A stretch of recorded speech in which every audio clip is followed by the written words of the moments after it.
do in preparation for Purim. One is on the Shabbat before Purim. We read it's the Shabbat Zachor, the Shabbat of remembrance, and it's a commandment from the Torah to remember Amalek. And so I'll read it. It's tradition to read the text from the Torah to blot out the memory of Amalek. And so it's found in Deuteronomy 25, verse 17.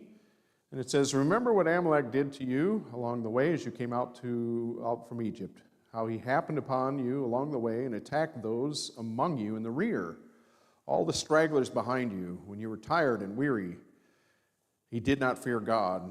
Now when Adonai your God grants you rest from all your enemies surrounding you in the land of Adonai, your God is giving you as inheritance to possess, you are to blot out the memory of Amalek from under the heavens. Do not forget."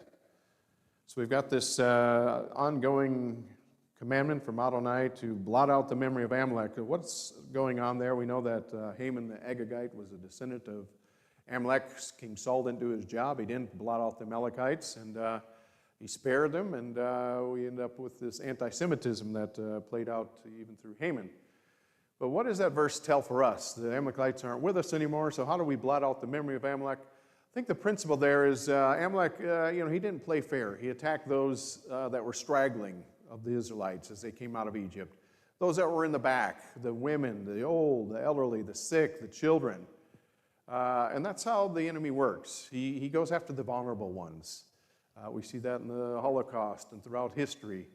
So the idea of blotting out Amalek is that we're not supposed to be just bystanders. I like that. I learned that from Rosalie in the Garden of Hope. We're supposed to be upstanders. How we blot out the memory? We blot out the memory of Amalek that comes throughout the generations, that stands not only against the Jewish people, but it stands against vulnerable people everywhere, but especially anti-Semitism, this idea of attacking the weak, attacking the sick, attacking the elderly, and we're supposed to stamp that out, that we're not supposed to tolerate that in any generation, that we're supposed to say never again in our day, in our time. And so when we blot out the memory of Amalek, we blot out all those who would come against Adonai and his people, and especially those who attack the vulnerable and the weak, and we be upstanders. We stand for those who are weak or vulnerable.